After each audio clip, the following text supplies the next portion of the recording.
China seems to have mastered the skill of putting pressure on large companies, with one of the world's most valuable companies, Apple, being just the latest victim.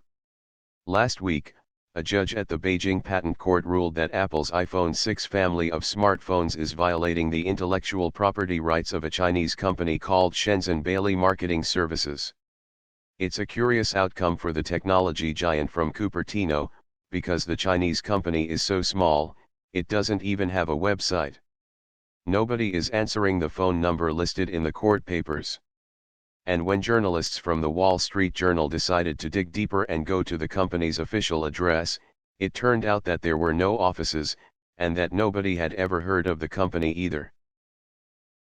Still, Shenzhen Bailey was represented in court by a real patent lawyer, Mr. Andy Yang, who also had helped prepare the applications for the patents granted to employees of the company. At the heart of the court case were images of industrial designs for two phones allegedly developed by Shenzhen Bailey, the 100C and 100C Plus. They supposedly proved that when developing the iPhone 6 and iPhone 6 Plus, the engineers in Cupertino had simply copied devices designed by their unknown Chinese rivals. Mr. Yang argues that this is the first proven case of an American company stealing the intellectual property of a Chinese firm. If Apple copied its rival, it did so with unerring accuracy. The phone cases, for example, have curves that match the Chinese original to 1/100th of an arc, and so it goes for all the other design elements of the two phones. Surprisingly, though, neither the 100C nor the 100C Plus can be bought anywhere in China.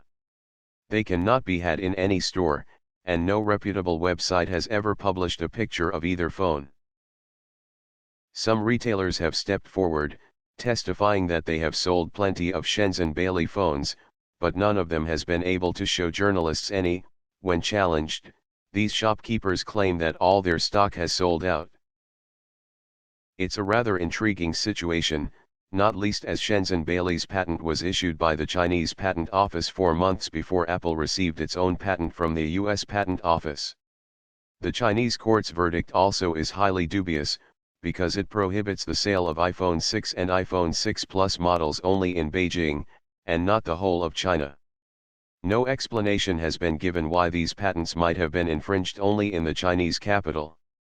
Apple for its part says that it will ignore the case and continue to sell its smartphones. It's not the first time Apple has run into patent trouble in China. The same Beijing court stopped Apple from making use of the brand names iPhone and iPad because a Chinese manufacturer of bags and purses registered them previously. In China, Apple sells the 6, not the iPhone 6. Despite such trouble, U.S. companies will continue to fight for access to the Chinese market. It's simply too large for them to be able to ignore it. Gaining or retaining market leadership in China, however, will not be easy, because U.S. companies will have to fight not just the phantom menace of little-known companies in the patent courts, but also real rivals, like China's homegrown technology giants Huawei and ZTE.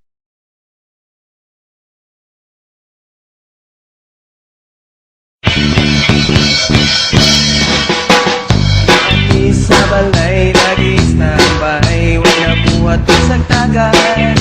Nag-iiga, sinasangatan, wapalagin sa kong nanay. Kanya naabot si Juan, nagdalaog, pakwan na alert ang nanay. Kaya pakwan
pakwan Yun nga mo mga kalimutaw Apan sa Jonathan naman ang wakyo na minaw Kay gusto niya isang yaw ang iyang hinanggaw Ay pastilan mo Jonathan ang umangka sa pakwan Dalaway pagyusiwan sa katamisan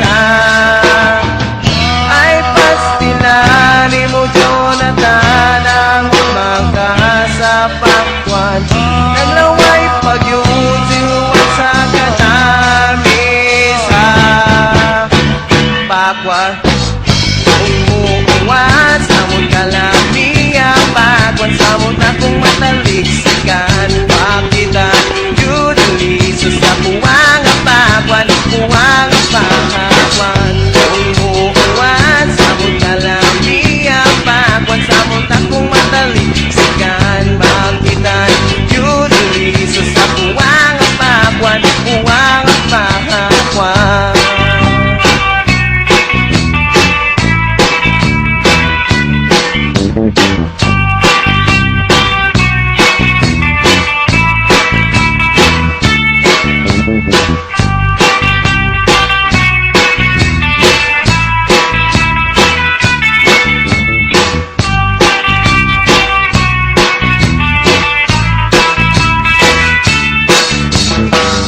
Ay pastilaning mo Jonathan ang umangka sa pakwan Dalaway pagyusiwan sa katamisan